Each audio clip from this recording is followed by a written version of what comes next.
Mas lalo pang tumaas ang presyo ng iba't ibang gulay sa ilang pamilihan sa Pangasinan. Makibalita tayo live kay Jasmine Gabriel Galban. Jasmine?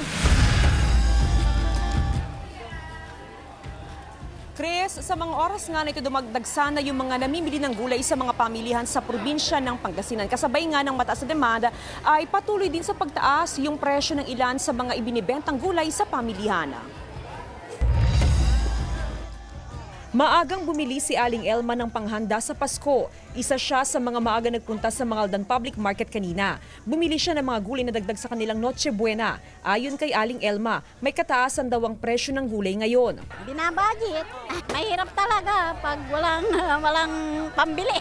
Mas lalo pang tumaas ang presyo ng sayote, repolyo at Baguio Benguet beans. Malaki rin itinaas sa kada kilo ng siling labuyo na pumalo na sa 800 pesos. Mataas din ang presyo ng bell pepper na nasa 500 pesos kada kilo. Maging ang kamatis, tumaas din ang presyo na ngayon nasa 200 pesos kada kilo na. Apektado ang supply ng ilang gulay dahil sa pagtama ng mga nagdaang bagyo. Oh, mahal. 200 isang kilo ng kamatis. At sa mga talong, mabigat. 200. Ayun yung labuyo, 800. Kontalante. Bahagya ring tumaas ang presyo ng ham na hindi nawawala sa Paskong Pinoy. 2 piso hanggang 3 pisong itinaas sa presyo nito base sa monitoring ng Department of Trade and Industry. May mga yung sa ham po nakita natin na mayroong mga brand na nagtaas ng 2 pesos, maximum of 4 pesos yung ibang ham Pero the rest po nakita natin okay naman yung presyo nila.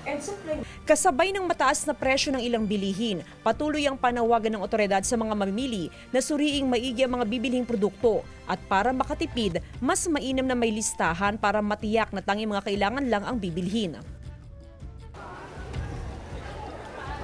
Chris, dito naman sa Kalasyaw Public Market sa ating pag-iikot ay marami naman yung supply ng gulay na ibinebenta sa ngayon, bagamat kagaya doon sa ibang mga pamilihan ay bahagya ring tumataas yung presyo ng ilang klase ng gulay gaya na lamang ng Baguio Benguet beans, ganun din ng siling labuyo, ng repolyo at maging ng bell pepper. Samantala Chris, wala namang paggalaw, stable yung presyo ng karne ng baboy, baka, manok at maging karne ng kalabaw habang bahagya namang bumaba yung presyo ng ilan sa mga pampalasa gaya na lamang ng sibuyas na bumaba ng 10 hanggang 20 pesos kada kilo. Chris? Maraming salamat, Jasmine Gabriel Galban.